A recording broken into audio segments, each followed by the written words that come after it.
Puro cowboys ang aking nakikita sa taunang selebrasyon ng Rodeo Festival ng probinsya.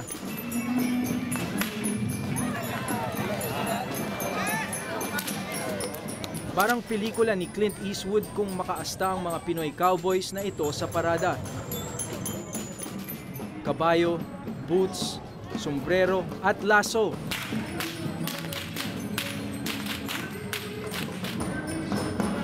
Ang pagsasama-sama ng 300 hanggang 500 kabayo dito sa Masbate ay ang opisyal na pagsisimula ng Rodeo Masbateño Festival.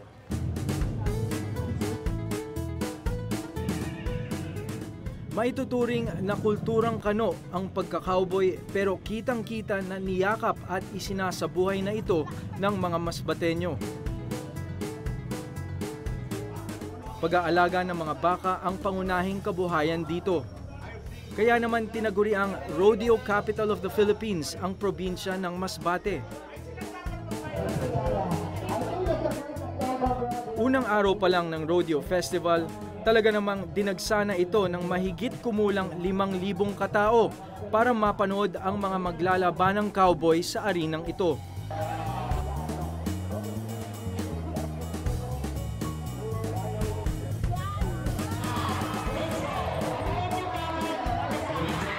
Nagsimula itong Rodeo Masbateño mga 1991-92 pero it was officially organized in 1994.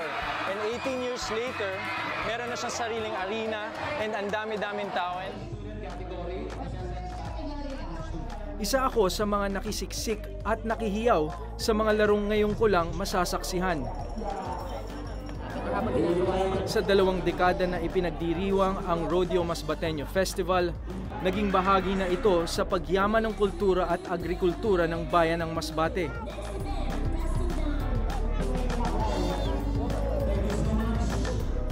Makikita nyo sa likod ko ngayon mga cowboys na nanonood ng karambola. One of the games dito sa Rodeo Masbateño. Ito yung only time of the year na nagre-relax sila. Ito na yung parang pinaka-recreation nila at pahinga sa isang taon ng pagtatrabaho sa mga ranch. Hindi lang panonood ang maaring gawin. Dinudumog din ang selebrasyong ito ng mga cowboys mula Masbate at ilan pang karatig probinsya tulad ng Leyte at Cebu. Lahat sila ay handang makipagtagisan ng lakas sa mga baka na bahagi ng paligsahan.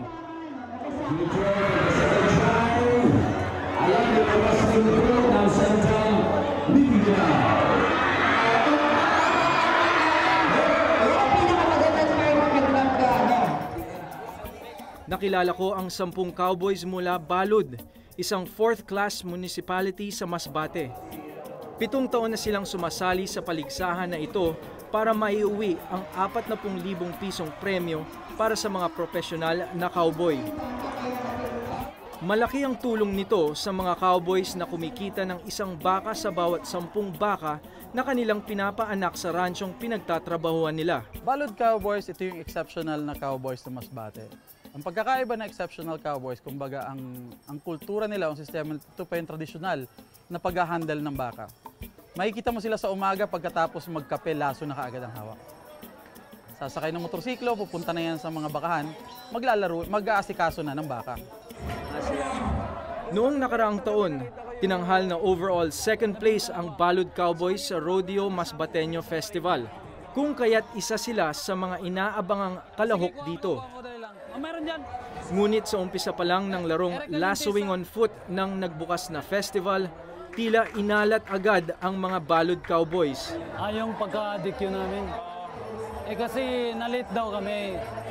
Tapos, yung binasihan naman namin kasi yung blackboard dyan kanina. Binago pala nila. Paano ito makaka-apekto na nag-disqualify kayo? Ano na ngayon ang challenge? Kailangan bang manalo kayo ng lahat na? Talagang gagawin na lang namin yung mga masunod na event na manalo kami para makahabol kami sa kanila. Kahit na dehado ka agad sa umpisa, naunawa naman ng Balud Cowboys na kailangan sundin ang mga rules and regulations ng Rodeo Festival para patas at malinis ang mga laro. O yan, ito yung unang contestant pero binibigyan siyang penalty dahil hindi siya nakasuot ng proper uniform, which is the plaid polo tsaka leather shoes. Ang suot niya kanina, t-shirt tsaka rubber shoes, so bawal yan. So binibigyan siyang 20 seconds to get dressed in.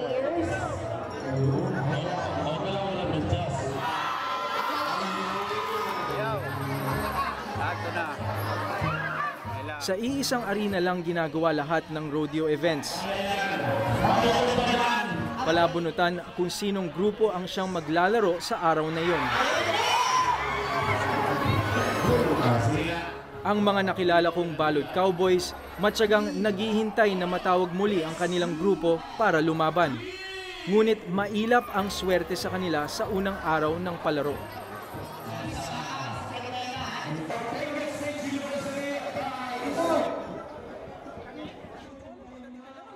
Singtin din ng sikat ng araw ang pagpupursige ng mga cowboy manalo sa rodeo festival.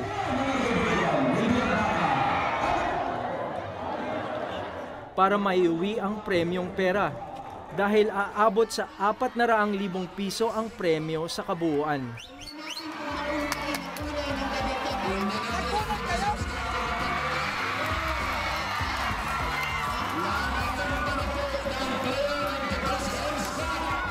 Ito, nakikita niyo arena, ito yung structure na solely for rodeo. Walang katulad nitong arena na to sa buong Pilipinas except in Masbate lang. In terms of laro, ang laro ng Bukidnon is more oriented on horse events. Ito yung team roping, lasso tie down, nakabase sa kabayo. Ang Masbate, purely kung ano ang trabaho sa rancho, ginagawang rodeo ngayon, na tinatawag natin parang rodeo Pilipino. Dito na ipapakita ng mga ranchero ang galing nila sa lassoing, bull wrestling, karambola, load carrying relay at casting down. Dito nyo itong game na to ngayon, ang tawag dito is wrestle on foot. Yung kailangan gawin ng contestant is huliin niya yung ball, ilaso niya yung neck, papahigain niya, tapos itatali niya yung kahit tatlo sa 4 na paa. And pag hindi makatayo yung ball dahil dun sa tali, then successful ka, panalo ka sa game na to. Ito yung game ngayon. Kapag naging matagumpay ang isang player sa kanyang sinalian na laro, puntos ito para sa kanyang grupo. Bukas ang Rodeo Masbateño Festival sa lahat ng mga profesional na cowboy tulad ng mga galing ng Balud. Pero maging sa mga estudyanteng nasa larangan ng agrikultura ay maaaring sumali rito, lalaki man o babae.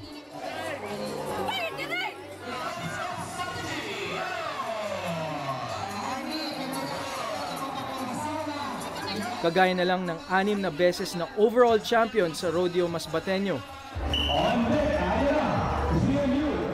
ang Xavier University Ateneo de Cagayan. Nagbalik sila ngayong taon para idepensa ang kanilang korona sa student category at muling ipamalas ang kanilang husay sa mga larong bull whipping, bull riding, karambola at lassoing. Ang Ex-Rodeo ay nag-start noong 2000. Pero ang mga founder nito ay naglalaro na noong 1998. Pero yung na-establish yung Ex-Rodeo last 2000 pa. Nanood naman ako ng larong Wrestle on Foot kung saan kailangang makipagbuno ng manlalaro sa baka na halos 500 kilo ang bigat. Kailangan niya itong itumba at itali.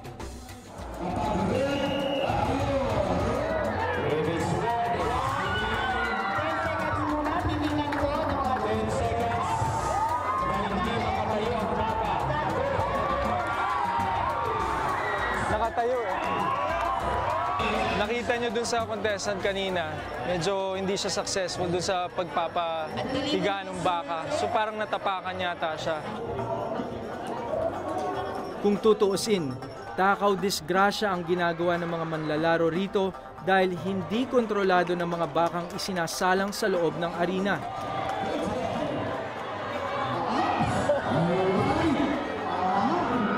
Kaya hindi magkamayaw ang sigawan at kantsawan dahil patok sa mga manonood ang kaba na dala ng bawat laro.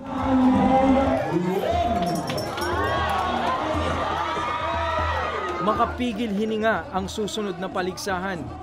Ang bull riding kung saan kailangan makatagal sa loob ng 8 segundo ang cowboy sa ibabaw ng nagwawalang baka.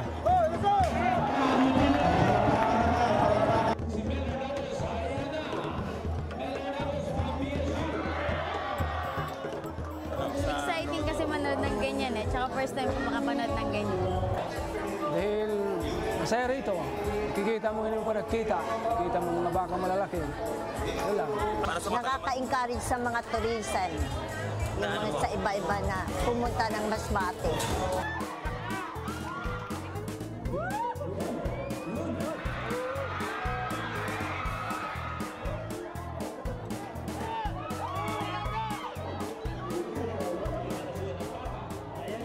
Sa gitna ng tensyonadong tagisan ng lakas sa pagitan ng baka at cowboy, nakilala ko ang Australianong si David Murray. Isa siyang cowboy mula sa bansang Australia at 11 buwan pa lang nagpapatakbo ng rancho dito sa Pilipinas. How do you find, I guess, the cowboy culture that you see it here in the Philippines? What's your reaction, or how do you feel about it? Well, I think it's great. I mean, look, I can only comment on my workers. Sure, of course. They're brilliant guys. They're great guys. We've got a lot of them here today. They've came in. Are they gonna compete? Yes, one guy is competing. Okay. And I've brought the rest of the guys in to cheer him on. That's great for support. Yes. Okay.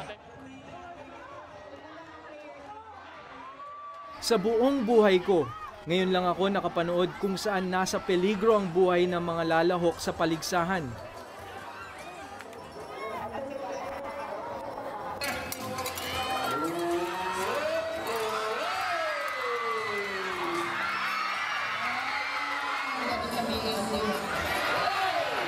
Ako man ay kinakabahan sa kalalabasan ng larong ito.